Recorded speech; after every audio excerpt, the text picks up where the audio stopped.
from I guess, a molecule perspective, what is this molecule? And I'd love to explore sort of how it's leading to or potentially leading to some of these benefits that certain patients are experiencing.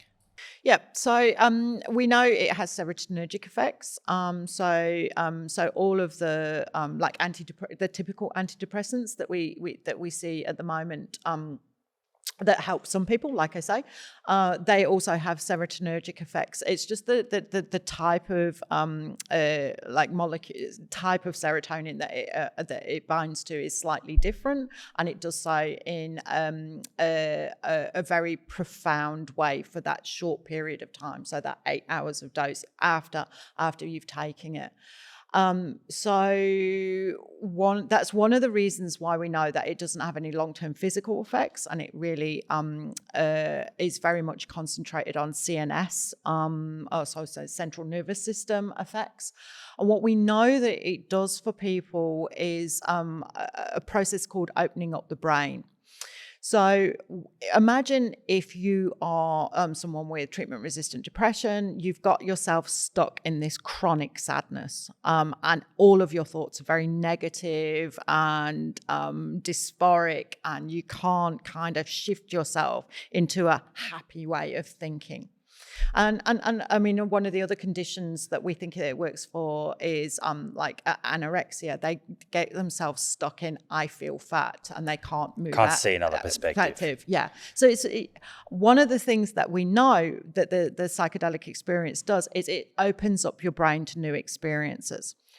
David Knott in Imperial and Robin Carhart-Harris have done a lot of brain imaging work, and they have shown that when people take psilocybin, we have this effect called the resting state brain. So what our brain is just doing when we're just sitting there doing nothing. Not when I'm talking to you now, it's obviously active because it's all my speech centers are active. So imagine if I was sitting here doing nothing.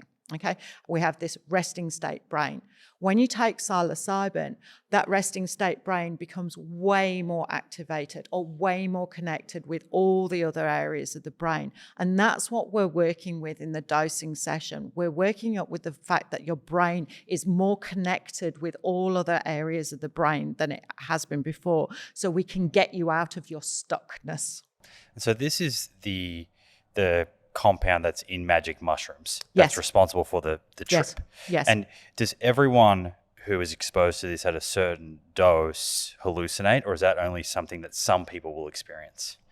I think it depends on your setting, and it depends on your background. I mean, I would say most people do have visual disturbances and body disturbances to a certain degree. Whether it's a full trip, I think that does depend on, I think, your personality and your life experiences. Yeah. And so what we're talking about here and what would be used in Australia is like a synthetic psilocybin that you can make and standardize the dose and all of that. Yes. But it is found in magic mushrooms. It's interesting to think about. What's its role there in the fungi? What's it doing? Is it a defense compound or? I don't know. Maybe then the little animals only take a little bit of it and they feel so happy they go away. Right. Maybe they lose sense of where they are and they can't come back and eat it again. Yeah, exactly. Something like that. Have you heard of the stoned ape theory? No. No? No. That early apes or early humans found magic mushrooms, and that led to an expansion of the mind and consciousness. Okay. That's a theory that's out there. So when you have psilocybin, it has these effects on the brain. I guess a couple of questions here. Is that effect? How specific is that effect? Is it having other kind of effects throughout the brain? Are there any damaging? You hear of other drugs like cocaine, for example, and people talk about the damaging effects that could have on brain physiology long term. What do we know about that?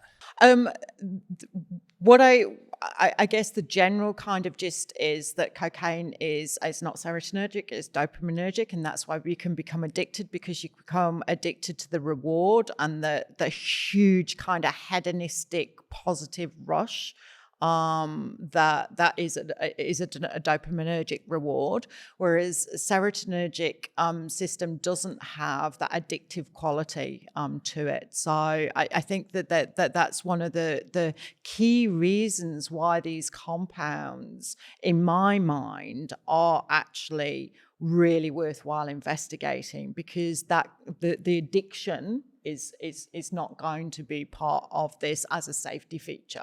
I mean, people might get addicted to feeling happier, but if just the one experience results in happiness, you don't really need to go back and try it again.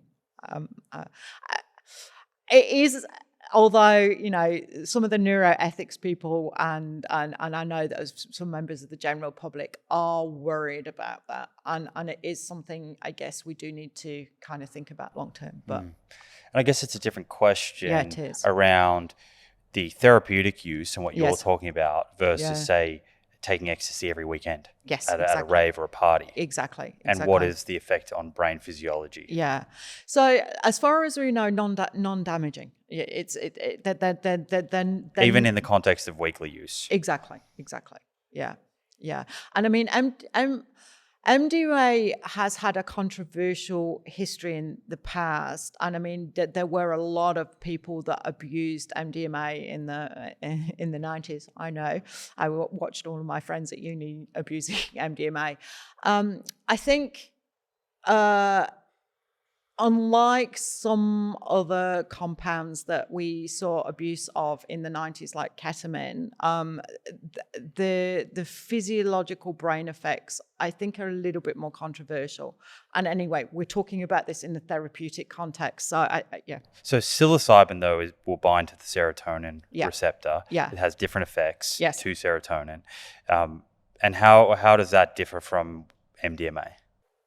MDMA is oxytocin and has a little bit of serotonergic effect. One of the main things that we are using the MDMA for, though, is for the oxytocin rush, to help people be more in tune with their self and their self-compassion.